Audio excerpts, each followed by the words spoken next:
नमस्कार दोस्तों, कैसे हैं आप लोग। मैं तो एकदम बढ़िया हूँ। आप बताइए, आप कैसे हैं। कहते हैं ना दोस्तों कि आदमी को हमेशा समय लेकर के कुछ भी निर्णय लेना चाहिए। अगर वो कोई भी निर्णय जल्दबाजी में ले लेता है या चीज़ों को नहीं समझता है तो उसका जो परिणाम होता है वो बहुत ज़्यादा भयंकर होता है।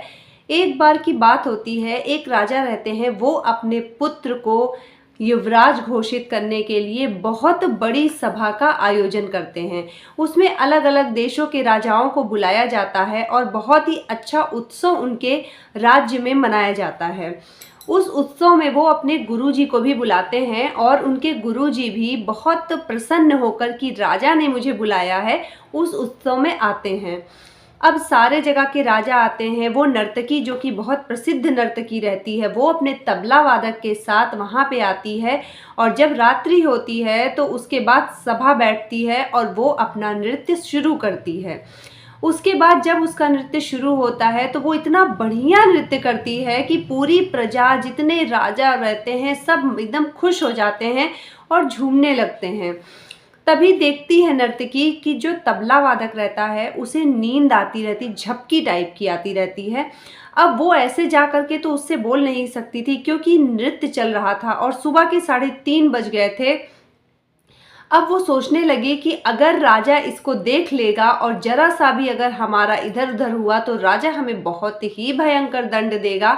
इसीलिए ज़रूरी है कि उसे समझाया जाए। अब उसने दोहा पढ़ के बताया कि बहुत समय बीत चुका है, कुछ समय बाकी है। एक पल के लिए अगर तुमने ऐसा किया तो दंड तुम्हें भयंकर मिलेगा। इस चीज़ को जब उसने दोहे की तरह बताया तो तबला वादक तुरंत समझ गया और उसके बाद उसने तुरंत अपनी नींद से जग करके तबला बजाना शुरू कर दिया। अब ये जो उसने दोहा बोला, उसको जितने लोग बैठे थे उन्होंने अपने अपने तरीके से उस दोहे का अर्थ लिया।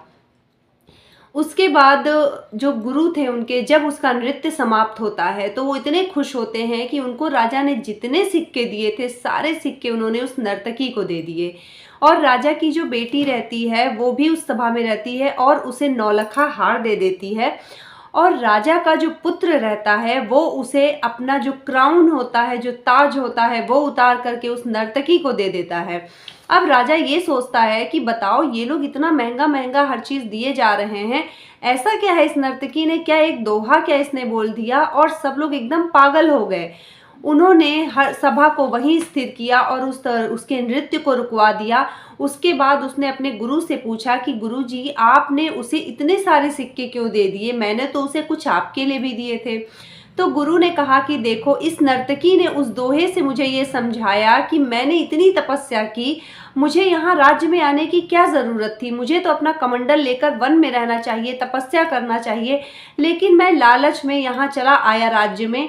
तो इस चीज़ के लिए उसने जो दोहे बोले हैं उसकी मुझे ये समझ में आ गई कि बहुत समय तो मेरा बीत गया, कुछ ही समय मेरे बाकी हैं, तो मैं यहाँ क्या कर रहा हूँ। कुछ क्षण के लिए मैंने अपना कितना समय बर्बाद कर दिया और कितने पाप का भागीदार हो गए। अब जब राजा ने अपने गुरु की बात सुनी तो उन्हें ये समझ में आया कि अच्छा, इस दोहे का मतलब मेरे गुरु ने अलग तरीके से निकाला। उन्हें इस दोहे का मतलब ऐसे समझ में आया। फिर उन्होंने अपनी पुत्री से पूछा तो उनकी पुत्री ने कहा कि पिताजी, आज रात में आप मेरा विवाह, मेरी इतनी उम्र हो गई है, आप मेरा विवाह नहीं कर रहे हैं, तो आज रात में मैं आपके महावत के साथ भागने वाली थी, लेकिन इस दोहे ने मुझे ये समझाया कि अब तो बहुत समय निकल गया, कुछ ही समय बाकी है, तो ऐसा काम मत करना जिससे तुम्हारे ऊपर कलंक लग जाए।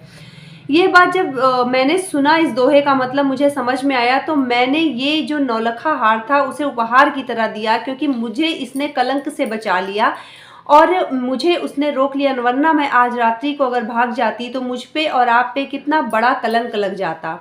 उसके बाद जो राजा के पुत्र रहते हैं उन्होंने कहा कि पिताजी, इसके दोहे का मतलब मैंने इस तरीके से निकाला कि आपने इतने दिनों के बाद भी मुझे, इतने आप वृद्ध हो गए हैं पर आपने मुझे राजा का पद अभी तक नहीं दिया, और मैं आज रात्रि को आपको मारने वाला था और मैं खुद को राजा घोषित कर देता, लेकिन इस नर्तकी के एक दोहे के मतलब ने मुझे समझा दिया कि अब तो बहुत समय निकल गया है, थोड़ा समय बाकी है, अब तो थोड़ा सा धैर्य रखो, तुम्हें भी ये पद मिल जाएगा। तो मुझे इससे ये समझ में आया कि मुझे ये कार्य नहीं करना चाहिए और तो मैं राजा बन ही जाऊंगा।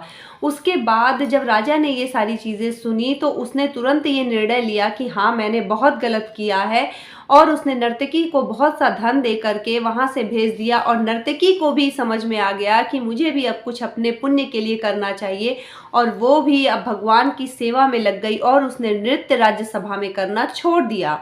उसके बाद राजा क्या करते हैं, अपनी बेटी का विवाह एक योग्य और उसके पसंदीदा इंसान से कर देते हैं, और अपने बेटे को वो राजा बना देते हैं, और अपनी लड़की का विवाह वो उसके पसंदीदा इंसान से कर देते हैं। उसके पश्चात अपने बेटे को वो राजा बना देते हैं, राज्य का राजा घोषित करके सिंहासन पर बैठा देते हैं। और उसके पश्चात राजा पूरे राज्य को त्याग करके वन में तपस्या करने चले जाते हैं और अपने कर्मों को सुधारने चले जाते हैं। तो दोस्तों, इस कहानी से हमें यही शिक्षा मिलती है कि आपको किसी चीज़ में इतनी जल्दबाजी नहीं करनी है। अगर आपने बहुत समय पेशेंस रख लिया है तो थोड़ा समय और रखिए, हो सकता है वो थोड़ा समय अगर आपने नहीं रखा तो चीज़ें बहुत ख़राब हो जाएं। तो थोड़ा समय और पेशेंस रखते हुए आप अपने कर्मों को करते रहिए और धैर्य रखिए, जो हमेशा कहा गया है कि धैर्य। तो कैसी लगी आपको ये कहानी ज़रूर बताइएगा, और मिलते हैं आपसे अगली मोटिवेशनल स्टोरी के साथ। चैनल को ज़रूर सब्सक्राइब कर लीजिएगा। नमस्कार, जय श्री राम।